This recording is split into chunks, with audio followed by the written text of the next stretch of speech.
Hi guys, welcome back to my channel. I know.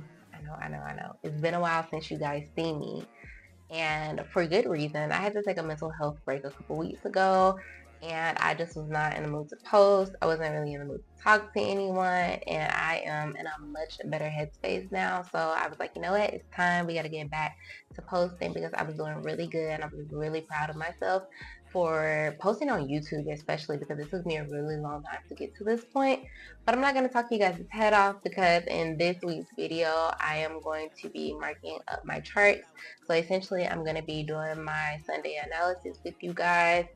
Um, of notes, I am not a financial advisor, so trade my analysis with caution and make sure you do your own research, your own analysis, all the things. I'm just here to educate and show you guys how I interpret the markets. Everybody interprets the markets in a completely different way. Like I said, I'm just here to be a guide almost. So, anywho, without further ado, let's go ahead and start marking up these charts because the markets are about to open. It is currently Sunday, March 30th, 4:18 p.m. and the markets are going to open up here in a bit, and so I don't want the openings to throw off my current analysis. So let's get started. All right, y'all. So first things first, I like to head over to Forex Factory to look at my news for the week to see kind of what we're going to be working with.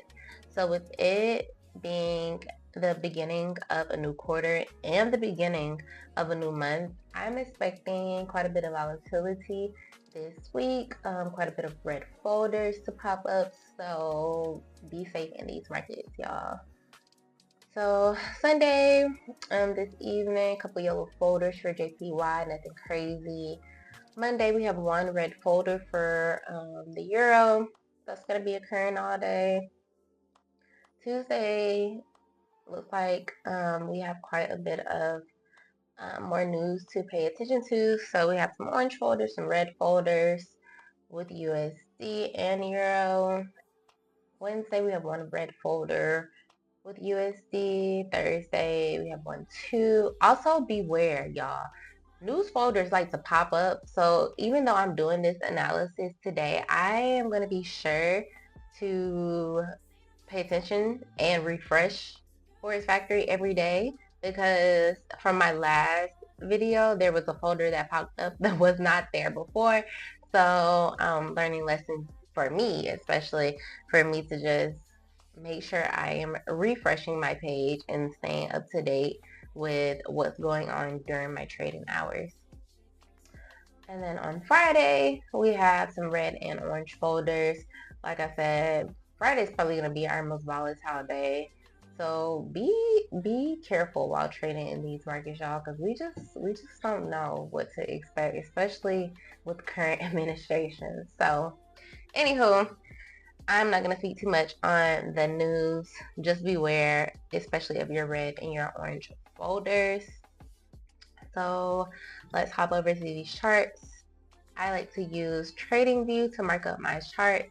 And so I've been kind of taking a look at the dollar just to see what the overall market is looking like. So I like to take a look at the dollar index because the dollar index kind of lets us know what's going on in the markets. And it'll tell us if we are inversely correlated or if we're positively correlated with certain pairs. So right now I see that the dollar has been selling off, and I'm looking at the daily time frame. Oh, am I gonna have to refresh my page? I think I'm gonna have to refresh my page. So like I was saying, I like to pay attention to the dollar because the dollar will tell us kind of what the economy is currently doing, and it also is like positively and inversely correlated with some of the pairs that I trade, and I will kind of state that as I'm going throughout the charts. But as we can see, the dollar has been selling for quite some time now. Even if I head over to the weekly time frame, last week we got this huge bearish candle, and then we had the start of a downtrend almost, and we got to break the structure on the weekly time frame. So even though I'm expecting the dollar to get ready to turn probably bearish for a while, I believe that we're gonna have a pullback to this daily supply zone just because it was never retested before it truly headed down to the downside. Also, we have some equal lows that formed right here on the daily. So I would not be surprised if we got a short-term push back to the upside this week, especially with all the news that's happening before we truly head to the downside. So I am looking for a short-term buy before heading to the downside. And like I said, this is just how I mark up my charts throughout the week or before the week gets started, essentially. So we had this push to the downside, got some consolidation, boom, boom, boom. Got a little bit of a push. Looks like we may be retesting that break. And now we'll be looking for a retest of the supply zone before we get a push to the downside. So let's move on to my pairs and then I'll go back to the indices. So I'm just going to delete everything with GJ. I'm still going to mark GJ up because 9 times out of 10 I'm probably still going to end up trading it this week. But I'm just going to go ahead and mark it up to be prepared. So I like to head over to the weekly time frame to begin my analysis. So we had a bullish candle this week with the break of the candle last week, but it's wicky, so I really don't trust it, to be honest. It could still very much respect these wicks and head to the downside, or we could keep filling in price and head into the upside. So previous weekly high,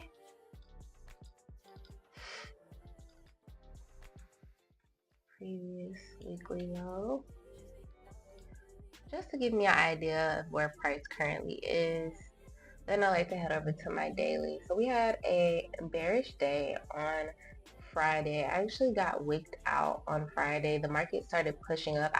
My trade idea was set for a sell, but I ended up getting stopped out like randomly before the markets opened at 9:30, and it wasn't new. So like I said, the market has a mind of its own, and I was like, you know what, I'm done trading for the day. And so I did take a loss that day, but all is well. It comes with the territory.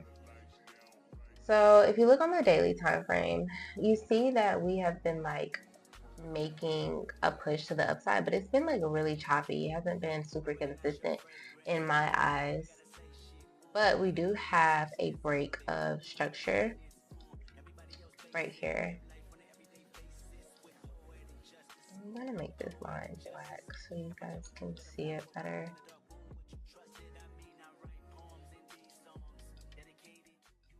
So we have a break of structure. So as you can see right here, the market was selling off. Then we got some consolidation. So we got a range where the market kind of stayed in between here and I would say essentially here before it broke out. But we finally got a break of structure right here with this candle. We broke this swing high. So I'm actually really not surprised that Friday ended up being a bearish day because it looks like it's pulling back and almost retesting this daily demand. That helped us out with the break of structure. Ooh. Okay.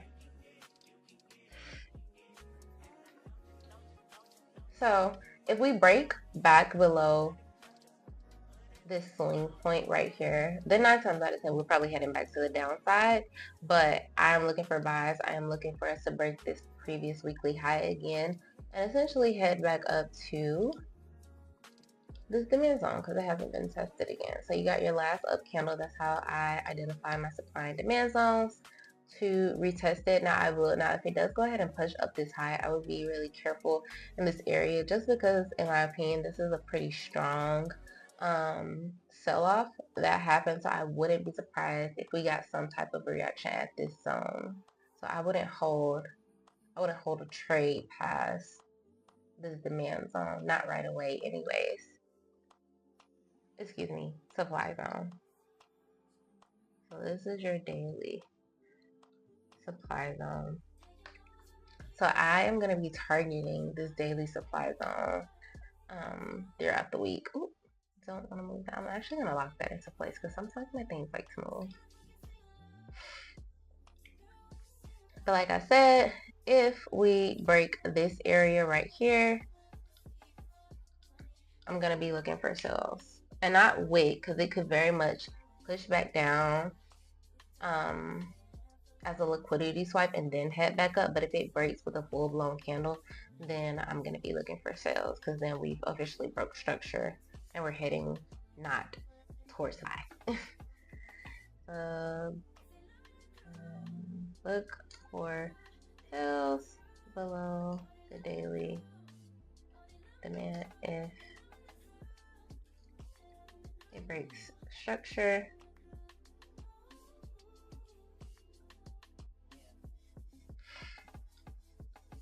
So under here, I'm gonna highlight it or put like a little box around it so that way I know what's up. Okay.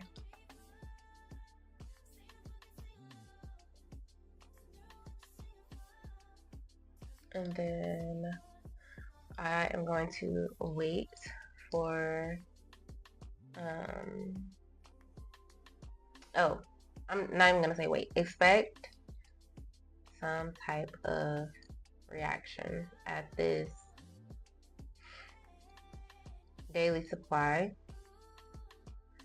just because at this daily supply, just because it had like such a strong push to the downside and it sold off for quite a few days, and it was never retested. So I would like to say I believe that's where we're headed back up. If I look on the 4-hour time frame, we have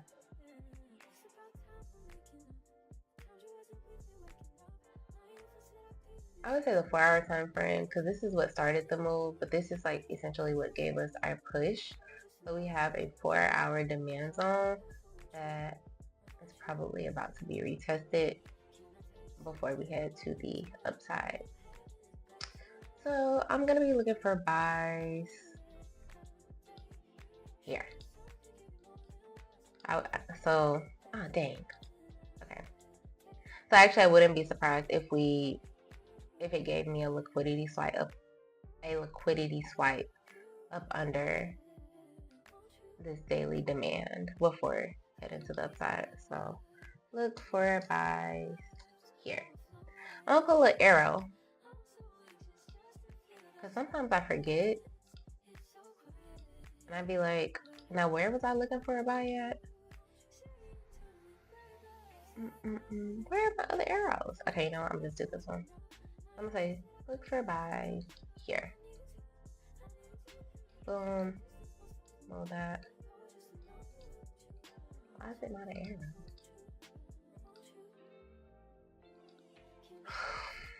Because it's probably a line.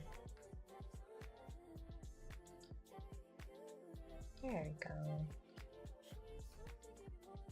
Yes, so much better. So we're looking for buys there. All right, let's move on to the next pair. Euro USD. These are so old. We're gonna delete all these as well.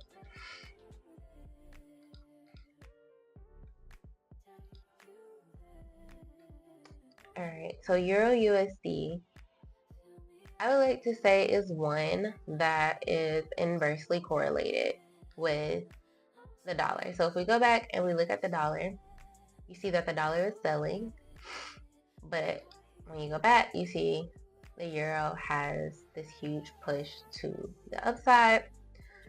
So I wouldn't be surprised if the euro sold off this week before it headed back to the upside as well. Because what did I say from the dollar index? Yeah, I think we're gonna sell. I think we're gonna buy before we sell. So that means for euro, we're probably going to sell before we buy. So I'm gonna mark up again my previous weekly low and my previous weekly high.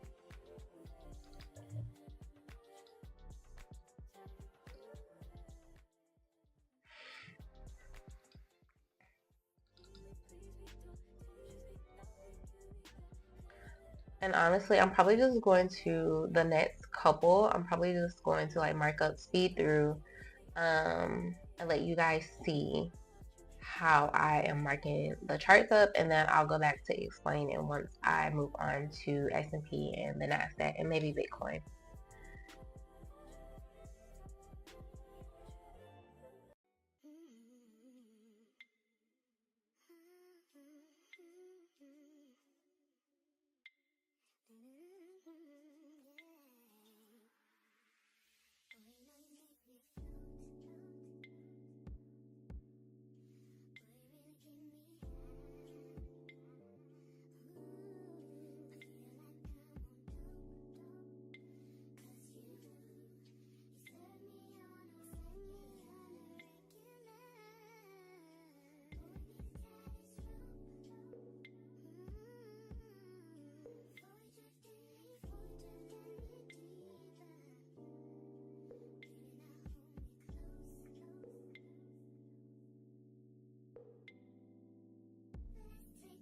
All right, y'all. So now we're gonna move on to USDJPY.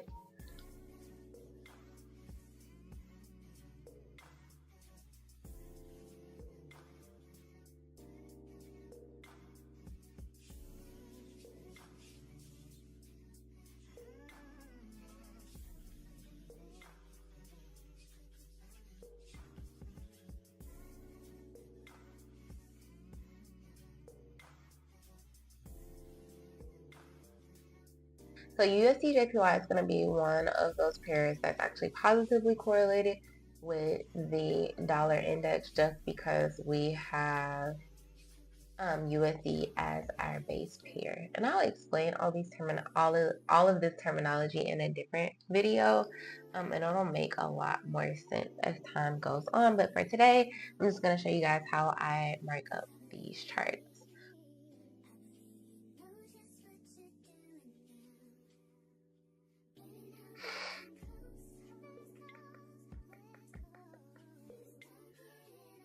I'm gonna break up a candle on the daily. USDJPY also has been trending, downtrending. We got a burger structure right here. Actually, I could so much as move that down a little bit more, because here is like your actual like burger structure, and then you finally got like your swing point, but it broke those lows. We also were making lower lows, lower highs, all the things. You go to your 4-hour time frame, because I don't really like the way the daily time frame is looking, if I'm being completely honest.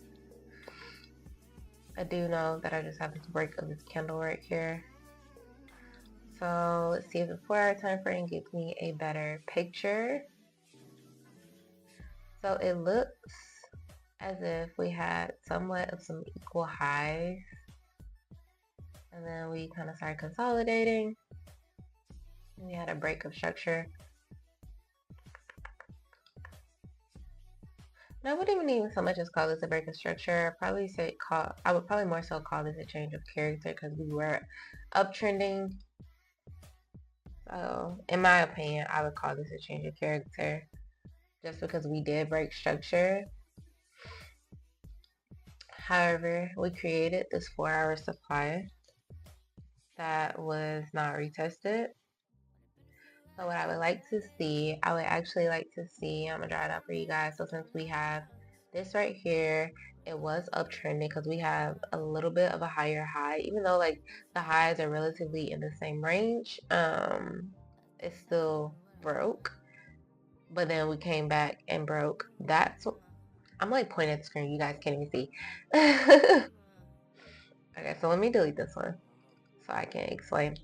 So we were uptrending, right? Cool. So USD JPY was uptrending, and then we started approaching some equal highs in price, and then we pushed down, came back up, and then started consolidating almost. And that is where our previous weekly high was created, got an immediate push down. And I would almost call this a change in character and not so much a break of structure. I wouldn't give it a break of structure, honestly, until we came down, our change of character happened, until we retested this 4-hour supply and then broke that swing low. So I would call the break that happens a break of structure, and then I'll start looking for selling opportunities. But I'll report back in because I probably won't trade USDJPY this week, but it depends on how good it looks, to be honest. So, honestly, I'll be waiting to see what it does at this 4-hour supply before I just make a decision on what I feel like it's going to do.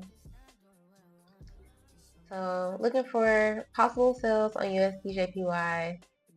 We're looking for buys. We're looking for buy opportunities right now for the dollar. So with that being said, I'm also probably going to be looking for buy opportunities on USDJPY. And so that just made me realize, I'm glad that I went back and looked at, we have this demand zone that we're currently inside of. So we have this 4-hour demand right here. We do. We have this 4-hour demand right here. So even though we have this change of character, we also have this break of structure right here that gave us a higher high. Even though no, it really did give us an equal. It really did give us a higher high. I wouldn't even so much as call that an equal high. It gave us a break of structure right here.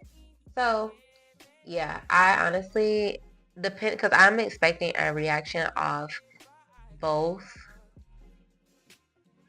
zones, but if it continues to push to the downside, so pretty much if UJ goes ahead on and gives me a break of structure right here, then I'll be waiting for a retest of that 4-hour supply before I just straight up say this is going to buy or sell. I hope that makes sense. If that doesn't make sense, please let me know, y'all. So yeah, Euro USD, we're gonna go back, we're gonna take a look at that one. Because I'm looking for buys on the dollar index this week, I'm going to be looking for sales on Euro USD.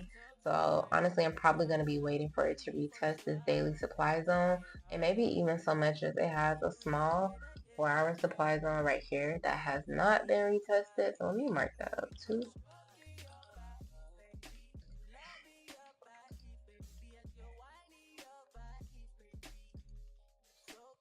Before it heads to the downside. So yeah, this little purple candle right here. Let me see if I can zoom in so you guys can see it. Yeah, this little purple candle right here. I wouldn't be surprised if it pushed into the zone before heading to the downside. GBP, JPY, I'm looking for buys. Honestly, here, wouldn't be surprised if we pushed a little lower for a liquidity swipe, but we will cross that bridge when we get there. I am not trading gold right now. Gold is making higher highs, and I love that. I love that for gold. I really do. And so I really just have it on my charts just because I like to see what it's doing throughout the week. Bitcoin, every now and again, I'll take a trade in Bitcoin, but it is starting to consolidate. I don't really like the price action that it is giving.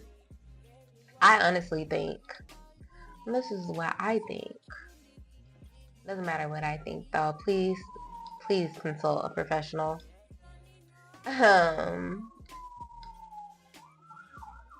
Please consult a professional. before taking advice or do your own research. But just because Bitcoin pretty much shot up from this 9,000-ish area and it never retested it, I believe that we are headed back down to the 69 area just because it hasn't been tested yet. But hey, again, we'll cross that bridge when we get there. Next, I'm gonna erase all of this for the NASDAQ. So I don't usually mark up the NASDAQ or S&P a week in advance as I do. I don't usually mark up the NASDAQ and the S&P how I mark up my currency pairs just because they move so quickly. I usually like to do it the day of because these are not trades that I'm holding very long. However, I will say, I think we're going to bleed this week. I could be very wrong. I could be very, very wrong. And that's okay if I'm very wrong. I'm okay with being wrong. However, we're looking at the NASDAQ and we're looking at S&P 500. They typically move similarly. Sometimes they move in opposite directions, but majority of the time they are moving in similar directions. I have the VIX pulled up. So the VIX, so I don't butcher this, pretty much is our volatility index. And the most important part of this entire article that I'm pulling up, I know that the VIX is inversely correlated with S&P 500. So right here it says the VIX is often referred to as the market fear index. So that's our market sentiment, what the people essentially are feeling about really our economy.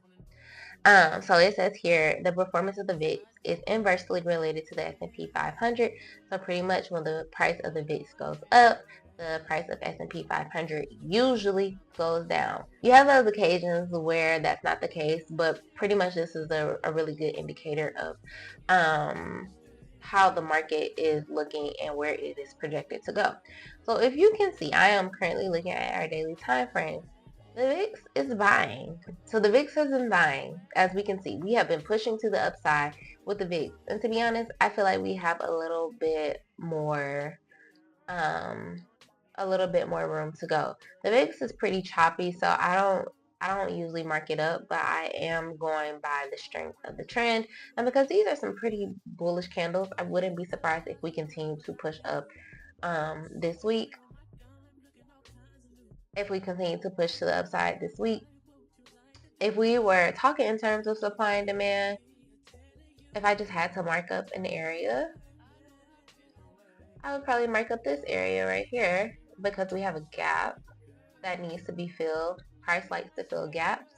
So usually that's also what I'm looking at, what I'm looking for when I am placing my target areas. But also this is a demand zone. Also, this is a supply zone that has not been retested. So I really would not be surprised if if the VIX pushed up to this 24-ish area this week. And so with that being said, as you can see, as the VIX is pushing up, I'm gonna go back to my daily time frame just because it's easier to see. S&P 500 is falling. NASDAQ is falling. So I wouldn't be surprised if the market continued to head to the downside. Usually I trade the NASDAQ on my prop account just because I'm trying to pass my prop firm challenge, and so it's a little bit easier to trade it on my prop firm account. S&P is a little bit easier to trade on either account. I can either do my personal account or my prop firm account. I'll just use lower lot sizes. But honestly, with S&P 500, I'm going to be waiting on a break of structure. We are approaching some equal, am I still on the daily? Yeah. We're approaching some equal lows right here. So I'm going to be waiting on a break of structure, honestly, and probably a retest of this support area before heading to the downside. You may even so much as push back up to the supply zone right here that it's created. But I really am not going to trust this supply zone until it breaks the structure right here, and then we can talk. So we'll just see. But like NASDAQ and S&P 500, I like to trade those essentially in real time, and mark those up essentially in real time and just go day by day. Because even though it may be an overall downtrend, you just may get caught in a retracement, and you need to be able to determine if you are retracing or if you're reversing or if you're consolidating. Because also, I tend to lose more when the market starts to consolidate too, so it's important to know what's going on at that time. But right now, I'm going to be looking for breaks of structures pretty much in all of my markets this week to determine the overall trend of the market. So that is pretty much it, y'all. This is what I'm going to be looking for throughout the week this week. So yeah, if you guys have any questions, comments, concerns, please let me know. I am open to constructive criticism, especially as I am learning how to talk to you guys and walk you through my trades and my thought processes. And if you do not follow me on any of my socials, please follow me on Instagram and TikTok. I am in the midst of, I think, transitioning to my own like Forex page. I don't think I'm gonna post on my personal pages anymore. That's still up in the air, but I will link all of that below, and I would love for you guys to follow me. And if you are a trader, please like, let's connect, okay? Because I really do want more trading friends, and I also want to be able to pick more people's brains and their thought processes on how they view the market, how they mark up charts, all the things. But I'm not gonna keep talking you guys' head off. As you can tell, I'm like so excited to be recording again because I really did miss you guys. So, and I have more subscribers, and that just makes me so excited. So again, thank you guys. I'm so grateful that you are willing to listen to me talk. And if you are a new trader, or if you are someone who is still trying to figure out if you even want to get into it or not, please click the link in my bio and go download my free day trading guide. Pretty much I give you all the basics, what it is, and pretty much you can kind of decide from there if this is something that you want to do. Even if you don't want to trade in the foreign exchange market, you can trade in the stock market, the futures market, crypto, whatever the case may be. You got to do your research and find out from there. And so here shortly, guys, I am actually going to be dropping a Forex study guide. This one will not be free, only because I'm putting like years of what I've learned into this study guide to help ensure that you all can understand this without needing to do too much extra research. Like, yes, I still want you to do your research because you should, but I want to make sure that I'm putting all the necessary information so that you can grasp the concept of the foreign exchange market in a pretty like simple way. So without further ado, y'all, let me let y'all go because I know y'all got other stuff to do. This video is a lot shorter than I thought it was gonna be. It's probably gonna be a little bit shorter, but thank you for sticking around. And if you have not yet subscribed to my channel, please hit that subscribe button, please hit that like button, and please let's connect, y'all, because like I said, I want to meet more of you. I want to chat with more of you, and yeah. So I'll see you guys in the next video. Bye. I was always holding you